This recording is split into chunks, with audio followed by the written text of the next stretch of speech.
Hello viewers, welcome back to class. I'm super excited to have you guys back in class again. Don't forget our policy here, do not skip any part of this video. You must ensure that you watch this video from the very starting point till the finishing point. And ensure that anytime you are set to watch and to learn from this channel, do not entertain any form of distraction. Pay close attention so as to maximize every values that we release while we teach this topic. Also, if there be any part of this video you do not understand, maybe when you watch it for the very first time, please use the singular opportunity to replay the video over and over again until you understand that particular aspect that is giving you challenge. Guys, don't forget to subscribe to this YouTube channel and ensure that you turn on the post notification bell for more exciting videos when they uploaded. Now guys, let's get to work. We have been looking at second order differential equation, and now in this lesson we are going to be looking at complex perfect square roots. Now in our previous lessons we looked at case 1 when we were looking at real and different roots. We looked at real and equal roots. We equally looked at complex roots. Now, this is the last aspect of case 1 under the second order differential equation, which happens to be what? Complex perfect square. Now, listen, the equation for this is generally given as d square y over d square plus or minus n square y is equal to 0. Don't forget we have plus or minus here. So this equation 1 can be split into two different equations. First is a case where we make use of the positive sign, and the second case is the case where we make use of the negative sign.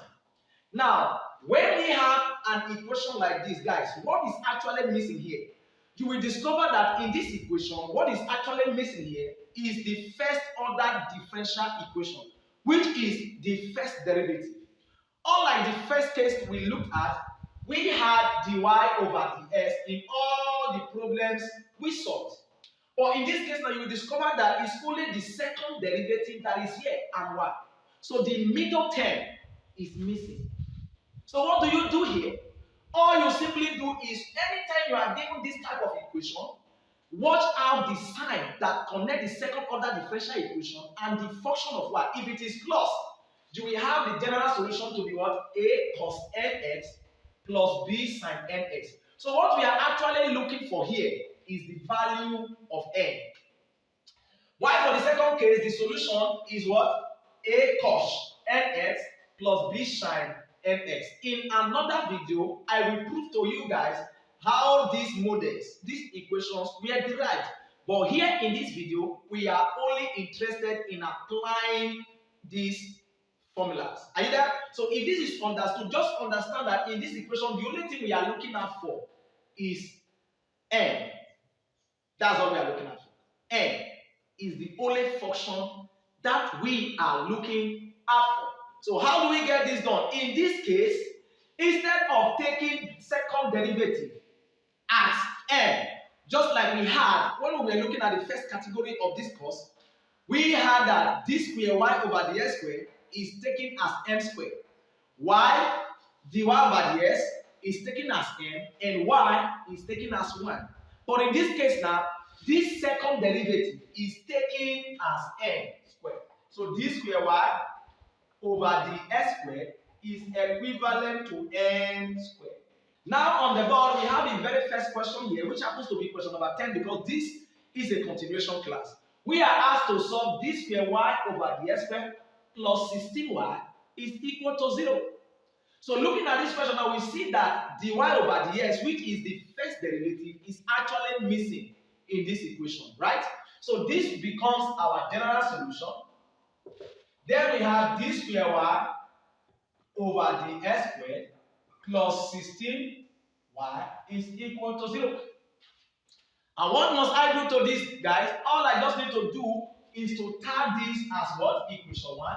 Then I will deduce equation 2 and equation 3. Just the same way we have been doing. Alright?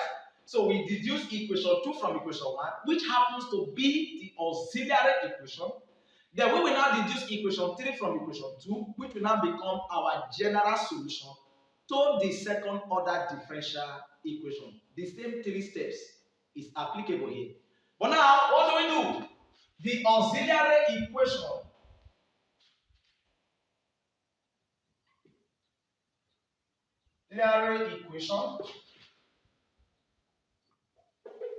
is, so like I explained earlier, this guy here becomes n squared plus 16. Understand that y is always 1. Are you there? Y is 1. Okay, so 1 multiplied by 16 will still give us 16.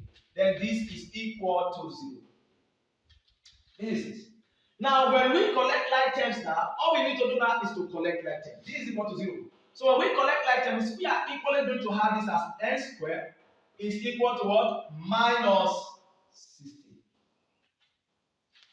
What do we do? We simply find the square root of this equation. And when we find the square root, or when we square both sides, we have n is equal to plus or minus the square root of minus 16. And understand that anytime you have a negative value inside the square root, you must introduce the imaginary sign. Because this is what will enable us to remove the negative sign that we have inside the square root. And we have done this over and over again. So all we just need to do is to have the answer to this to be equal to plus or minus. When we remove this negative sign, we have it to become an imaginary sign. Then we can now find the square root of positive 16. Now the square root of 16 is 4. Then we have this as 4. This is the answer to n. All we just need to do now is to note what is the general solution when we have positive here. Positive sign. We just come here. This is the answer. Therefore, we have y is equal to a cos nx plus b sine nx. And finally, guys, we have y is equivalent to a is constant, cos what is n? 4.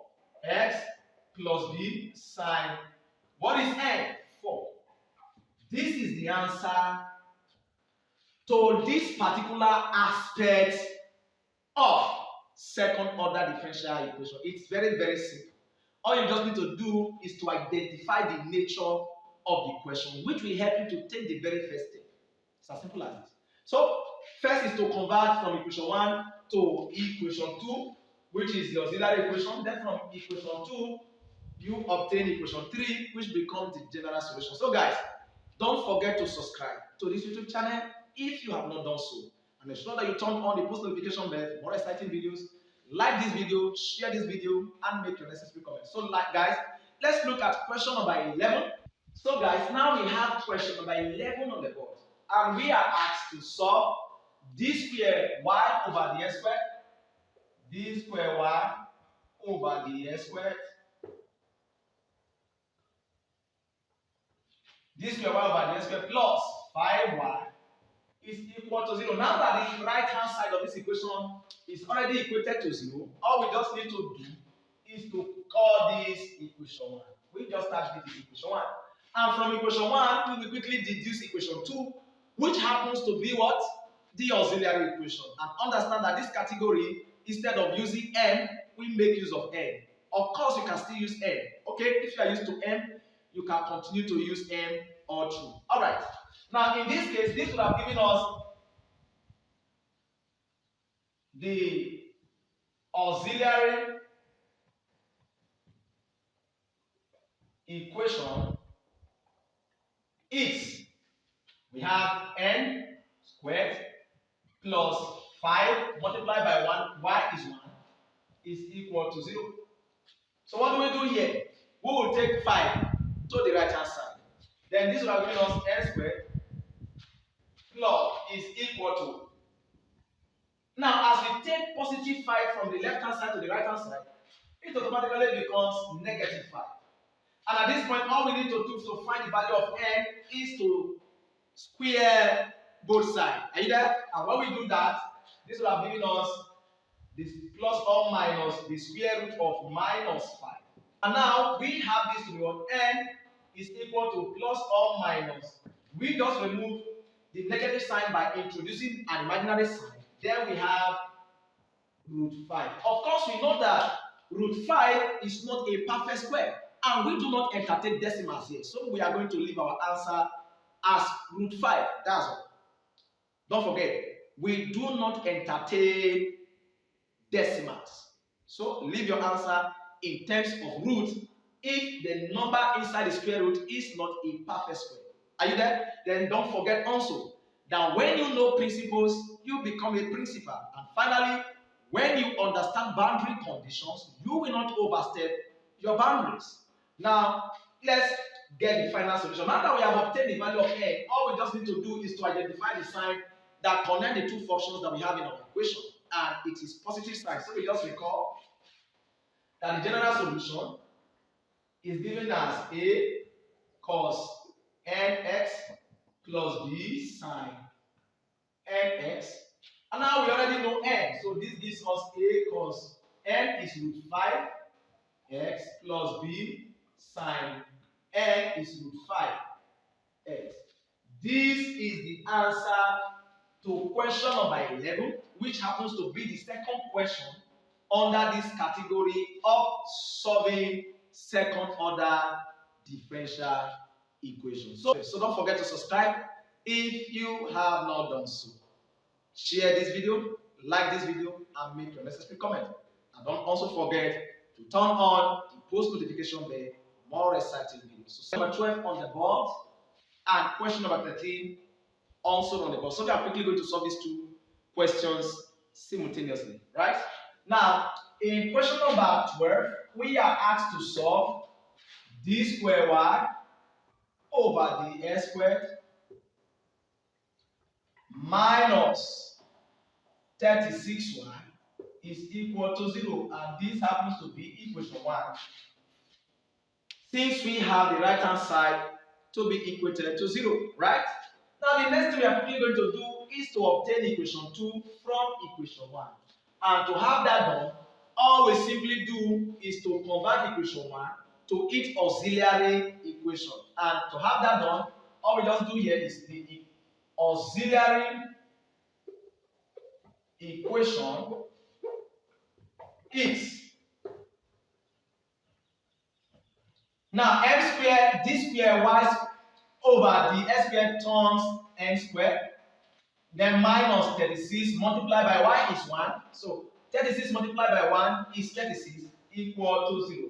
This is the auxiliary equation, which happens to be equation 2. You don't need to do much to obtain the auxiliary equation. Then from the auxiliary equation, we need to get the final solution, which is the general solution to the second order differential equation. And how do we have this done? All we simply do is to find the value of n. And to find the value of n, we simply collect like terms. These are giving us positive 36. When negative 36 crosses from left to right, it turns to what? Positive 36. And from here now we can find the square root of the right hand side, and this becomes plus or minus square root of 36. Don't forget, anytime you introduce square root, it must come with what? Plus and minus. Now, square root is a perfect square, so when we find 36 is a perfect square, so when we find the square root of 36, this will automatically give us plus or minus 6. Now guys, when I say plus or minus 6, I'm indirectly saying that we have plus 6 or minus 6. You can decide to split the answer. Alright? Plus or minus 6. Okay? Then, finally, all we just need to do is to recall. When you have negative between second order differential equation and y, what is the general solution? These are the formulas. So the formula is y is equal to a cos nx plus b sine nx. The difference between this and this first problem we looked at is that this negative is hyperbolic function, while the other is trigonometrical function. The difference between the two. Now we already know the value of n. I have this as a cos 6x plus b sine 6x. This is the answer to this very question. Guys, so we move to question number 13. Don't forget to subscribe to this channel if you have not done so. Alright? Then hit the post notification bell. More exciting videos. Don't forget to like, share, and make your necessary comment. Now let's look at this question. Question number 13. This happens to be the last question we are going to solve here under case 1. Alright? Yeah, this will be the last question we are going to solve under case 1 for providing solutions to second order differential equations when f of x is equal to 0. Don't forget, you must know principles and boundary conditions, because when you know principles, you suddenly become a principal, and when you know boundary conditions, you will not overstep your boundaries. Now, this is solution. Now we are asked to solve this square y over the x squared minus 3y all equal to 0. So first is to tag this as equation 1.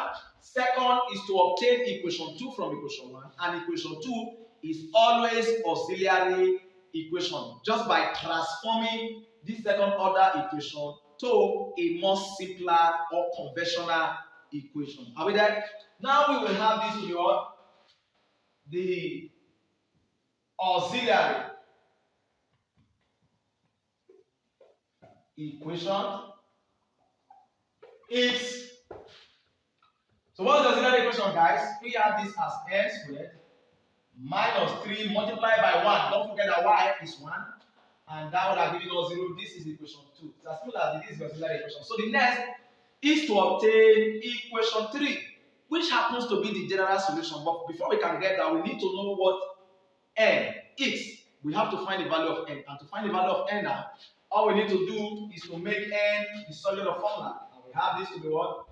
N squared is equal to, when minus 3 crosses from left to right, it becomes positive 3. And now for us to find n, we need to take the square root of the right hand side, right?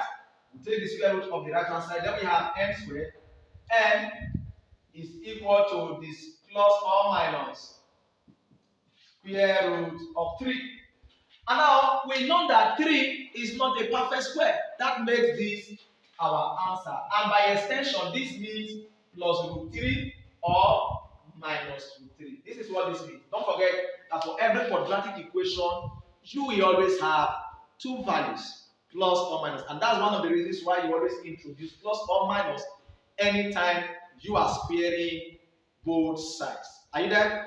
Now, if this is taken, then now that we have obtained the value of n, all we need to do is to recall the standard formula when we have negative sign connecting y function toward the second derivative. And we know that in that case we have the general solution to be in terms of hyperbolic function. Now we have a cos nx plus b sine nx.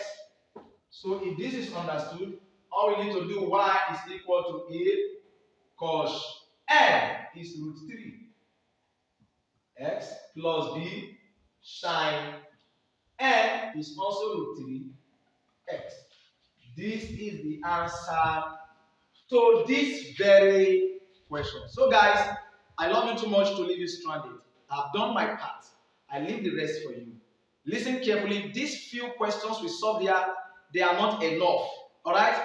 But they are enough for you to understand the principles. So when you get the principles and the boundary condition, visit your textbooks and solve more problems. Don't be satisfied with the problems you have solved here together. No, there are more problems out there via different authors. The problems I solve here now might be related to only one author. So for you to understand this better, visit other textbooks where you can have access to other authors' questions. And this will help you gain mastery over this aspect of this course. So guys, I love you too much, and don't forget to subscribe to this YouTube channel. This is the only way to show appreciation for these values that you are getting on this social media platform for free of charge. Alright, so subscribe, then turn on the post notification bell so that you'll be notified anytime we release mind-blowing content. Guys, don't forget to share this video, like this video, and make your necessary comment. We love you. See you guys in the next class. Don't forget, you can check the description below. Quickly check the description below where you will find the link to the next lesson. See you in the next class.